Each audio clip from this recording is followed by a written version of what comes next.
आगम में कहा गया है,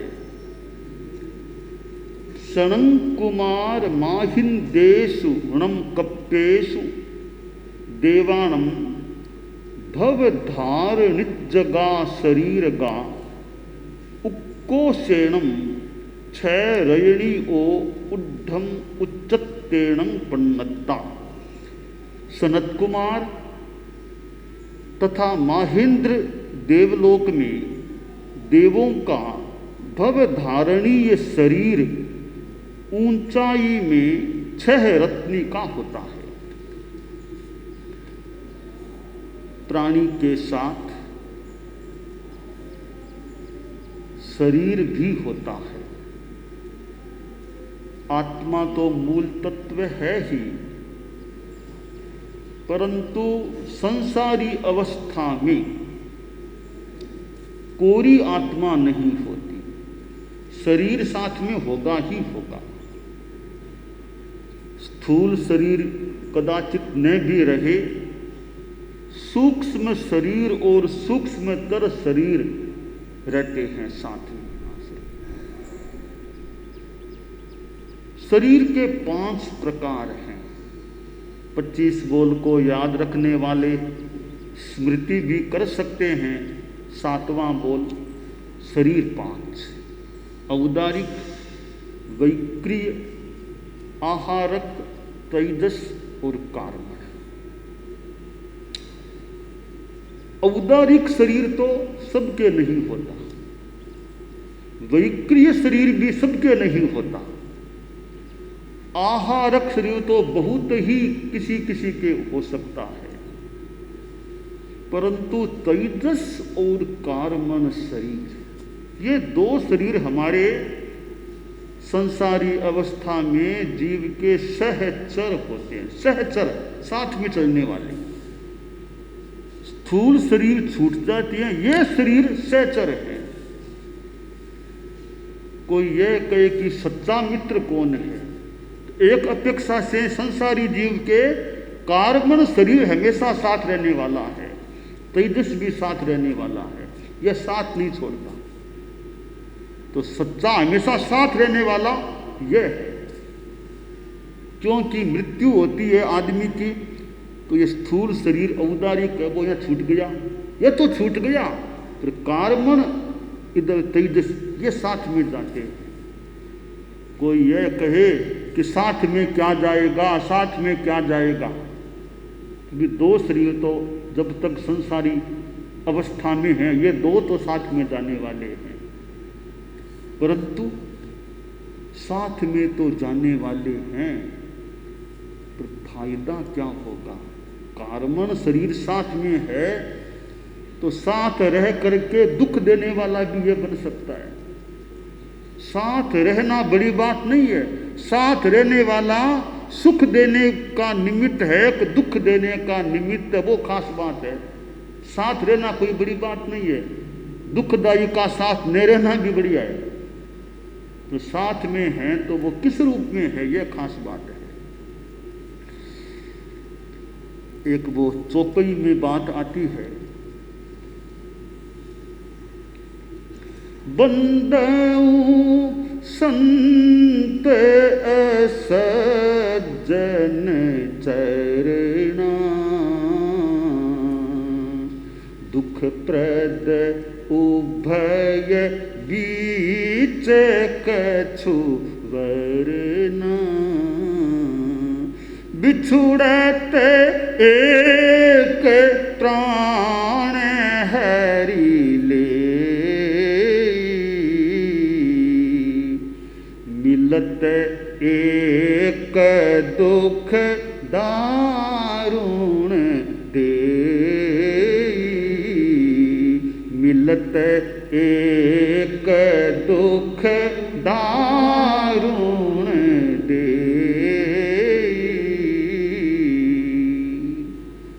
कहा गया कि मैं वंदना करता हूं, किनको करता हूं? संत को और असज्जन को, दोनों को वंदना करता हूं।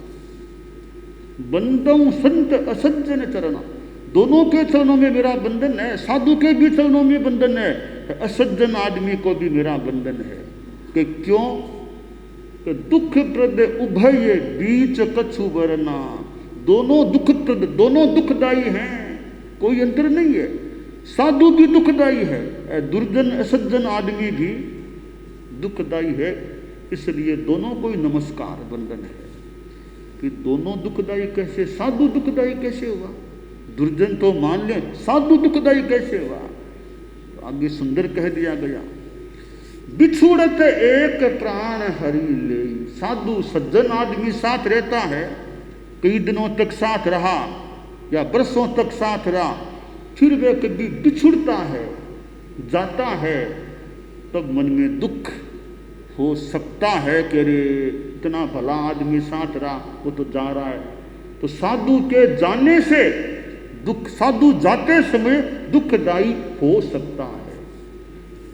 और मिलत एक दुर्जन आदमी मिलता है, साथ में रहता है, तब दारुण दुख देने वाला हो जाता है। तो सज्जन भी दुखदायी एक अपेक्षा से, और दुर्जन भी दुखदायी। तो मैं बता रहा था कार्मण शरीर भी ऐसा ही है।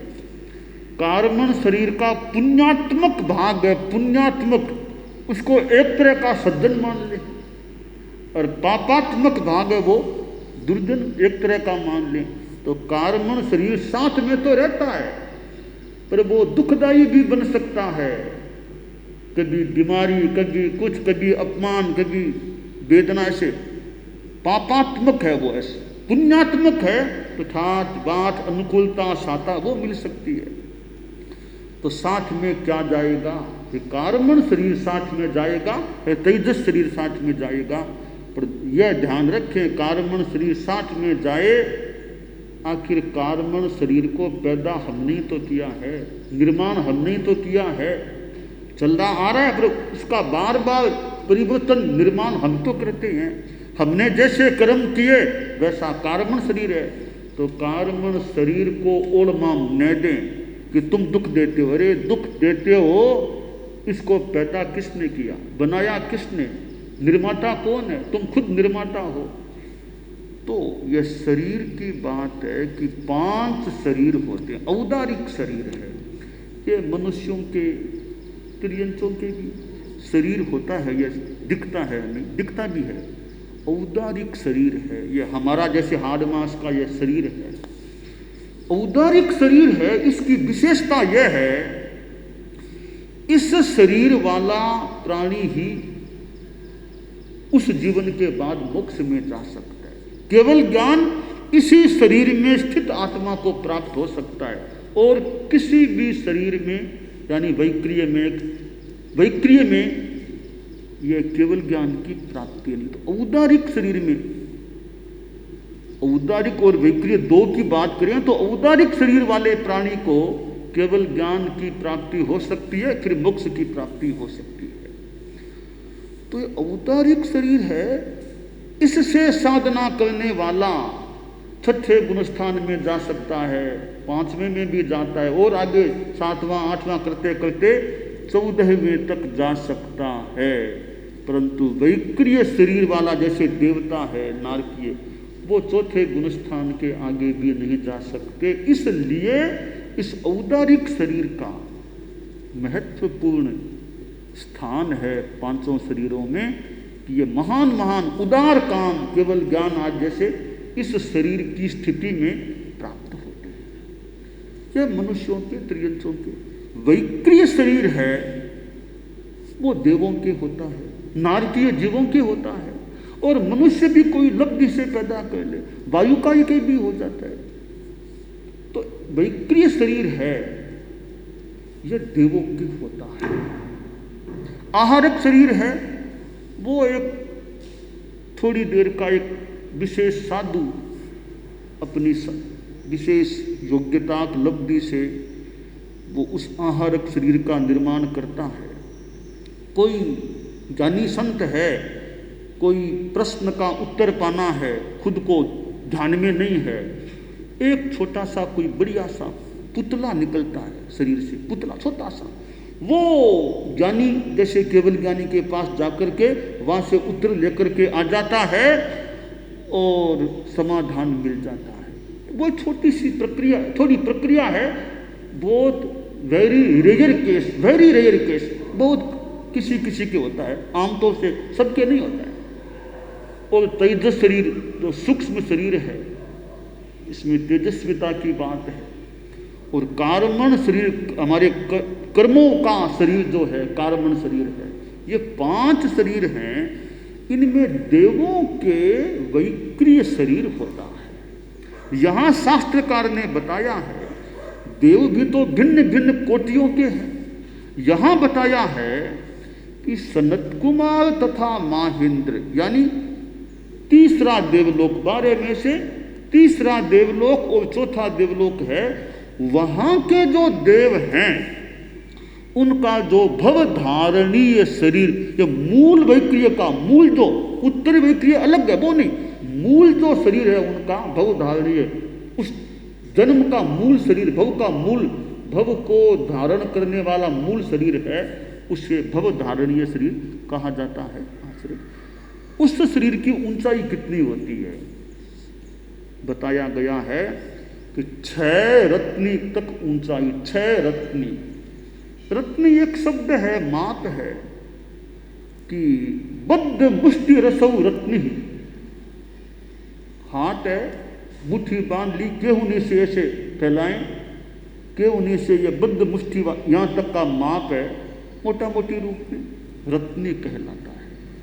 कुछ अंतर भी हो सकता है, बात नहीं। रत्नी, ऐसी 6 रत्नी की ऊंचाई तीसरे चौथे देवलोक के देवों के शरीर की होती है। यह एक शरीर संबंधी जानकारी शास्त्र में दी गई है। यानी हमारे शास्त्रों में विभिन्न जानकारियां दी गई, विभिन्न जानकारियां, शरीर की भी जानकारी दी गई है, आत्मा की बातें भी दी गई है, लोक दुनिया की बातें भी दी गई है। तो शास्त्रों में विभिन्न विषय सन्निहित हैं, भरे हुए हैं, विद्यमान हैं। तो हमें यह ध्यान देना है कि शरीर एक सहचर होता है, एक कुछ काल के बाद छूटने वाला भी होता है। तो हमें जो शरीर प्राप्त है मनुष्यों को, वह वैक्रिय नहीं है यह शरीर, यह औदारिक शरीर है। अब इस औदारिक शरीर का हम क्या लाभ उठा सकते हैं, इस पर हमें ध्यान देना चाहिए। क्योंकि शरीर है, इससे भोग भी किया जा सकता है, योग भी किया जा सकता है, खाना पीना आदि आदि चीजें भी भोगात्मक भी हो सकती है, और योगात्मक साधना की चीजें भी इस शरीर से हो सकती है। यह भोगायतनम, साथ में योगायतनम। शरीर हमारा भोगायतन, इंद्रियों के भोग कर लो, भोगायतन बन सकता है। साधना करो तो योगायतन भी बन सकता है। हमें ध्यान यह देना है कि हम अपने शरीर को कितना योगायतन बना सकें। योग साधना, अध्यात्म की साधना, योग साधना में केवल यह कसरत करना ही नहीं, कोई नहीं, वो तो एक अंग मान लो योग हो जाए। साधना का सारा मोक्षोपायो योगो ज्ञान श्रद्धान चरणात्मक, मोक्ष का उपाय जो भी सारी साधना, ज्ञान, दर्शन, चारित्र्य, तप, ये सब की सब योग साधना है। ध्यान साधना भी योग साधना है। तो हमारा शरीर योगायतन कितना बन सकता है। स्वाध्याय, ध्यान, जप, आध्यात्मिक सेवा आदि आदि काम इस शरीर से किए जा सकते हैं। पूर्व कर्मों को इस शरीर की साधना से काटा जा सकता है। तो शरीर को योगायतन जितना बना सके। आप लोग जो गृहस्थ हैं, मान लो ठीक है संसार का जीवन जी रहे हैं, परंतु संसार में जीने वाले भी मुक्ति की साधना भी कर सकते हैं। यह नहीं कि संसार में तो संसारी काम ही करने पड़ेंगे, यह कोई जरूरी नहीं है। संसार में रहने वाले मुक्ति की साधना भी कर सकते हैं। चक्रवर्ती भरत संसार में रहने वाला आदमी, कितनी मुक्ति की साधना हो गई। तो आप लोग भी गृहस्थ हैं, ज़्यादा निराश न बने। ज़्यादा निराश होने की ज़रूरत नहीं है। आप लोग भी बहुत कुछ अच्छी साधना कर सकते हैं। इस शरीर का सामायिक में, स्वाध्याय में, ध्यान में, आध्यात्मिक सेवा में, तपस्या में अच्छा उपयोग कर सकते हैं। बस कुछ हमारा चिंतन वैसा बने, लक्ष्य वैसा बने, प्रयास वैसा हो तो यह शरीर योगायतन बनाया जा सकता है, रह सकता है। सुबह सुबह उठते हैं, उठने के बाद कुछ धार्मिक साधना उपासना की जा सकती है। मान लो शरीर की निवृत्ति आदि का काम करना हो तो हो गया, बाद में कुछ समय अगर सामायिक कर लें बहुत अच्छी बात। सुबह सुबह की सामायिक हो जाए, सुबह सुबह अभी खाना पीना भी नहीं, पहले सामायिक अगर हो गई है वो तो बहुत बढ़िया चीज़ है। सामायिक से भी कुछ अंशों में यह शरीर योगायतन बन सकता है। 24 घंटों में जितना समय मिले, कभी स्वाध्याय कर लें, कभी आत्मचिंतन कर लें, कभी ध्यान कर लें, कभी कोई आध्यात्मिक सेवा का काम कर लें। सेवा भी बड़ा, आध्यात्मिक सेवा करें, निर्जरा का अच्छा उपाय है। तो इस शरीर को 24 घंटों में हम कई घंटे अगर योगायतन बना लें, तो बाकी सांसारिक काम भी करने हों, उनमें भी कितनी नैतिकता, कितनी ईमानदारी, कितना संयम रह सके। सांसारिक काम आपको मान लो करने पड़ सकते हैं, जरूरी हो सकते हैं, सांसारिक कामों में भी कितना संयम रखा जा सकता है। आपको स्नान करना है, एक सांसारिक काम मान लो, शरीर का काम मान लो, अब उसमें भी पानी का कुछ संयम कर सकें तो सांसारिक काम में भी संयम हो सकता है। बहुत ज़्यादा अनावश्यक पानी को न बहाएं, थोड़ी पानी की सीमा रख लें। भोजन करना है शरीर के लिए, उस भोजन में भी संयम को साथ में जोड़ दें। और राग द्वेष नहीं, समता भाव रखें तो भोजन करते करते भी साधना हो सकती है। यूं आप लोग सांसारिक काम, आप दुकान में बैठते हो, ऑफिस में बैठते हो, और वहाँ भी आप ईमानदारी बनाए रखते हो, बेईमानी नहीं, धोखा नहीं, ईमानदारी का जो भाव है, संकल्प है, वो भी अच्छी बात है कि सांसारिक काम, व्यापार, उद्योग, धंधा है, वहाँ भी ईमानदारी के रूप में आपके साथ, अच्छे संकल्पों के रूप में आपके साथ कुछ योग या कुछ अच्छी चीज रह सकती है। तो यह शरीर जो प्राप्त है, देवों का शरीर है, वो वैक्रिय शरीर है। हमारा यह शरीर है, यह औदारिक शरीर है। दोनों शरीरों में अंतर है। एक दृष्टि से देवों की अपेक्षा, देवों की आसाधना न हो, हमारा शरीर ज़्यादा महत्वपूर्ण है, ज़्यादा महत्वपूर्ण हमारा शरीर है। इस महत्वपूर्ण शरीर का हमें लाभ उठाना चाहिए, अच्छा उपयोग करना चाहिए। देखिए, शरीर में मेरा और आपका चेहरा कितना बढ़िया है, इसका ज़्यादा महत्व नहीं है। मेरा चेहरा कितना बढ़िया, आपका चेहरा कितना बढ़िया, इसका ज़्यादा मूल्य नहीं है। ठीक है, शरीर की बनावट है वैसी जैसी मिली वैसी है। अब इसमें ज़्यादा ध्यान न लगाएं कि चेहरा कितना सुंदर है, शरीर कितना सुंदर है, इसमें ज़्यादा ध्यान न दे करके कि मेरा जीवन कितना सुंदर है, इस पर ध्यान दें। तन कितना सुंदर, इसको ज़्यादा महत्व न देकर जीवन कितना सुंदर, आचरण कितने सुंदर, इस पर हमें ज़्यादा ध्यान देना चाहिए। तो तन की सुंदरता, ये थोड़ा भले थोड़ा महत्व कहीं हो तो हो जाए, ज़्यादा महत्व नहीं है।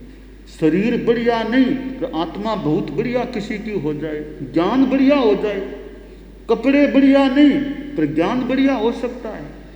मान लो आप बैठे हैं, आपके कपड़े मान लो सामान्य भी होंगे, मान लो सामान्य कपड़े हैं, पर कोई आपसे मिलने आया और आपके पास ज्ञान है, अच्छा दर्शन का, सिद्धांत का ज्ञान है, अच्छे आचरण भी हैं, तो वो आने वाला कपड़ों को तो मान लो एक बार देख लेगा कपड़े कैसे हैं, ज़्यादा तो आपके ज्ञान का महत्व होगा कि ज्ञान कैसा, आचरण कैसा।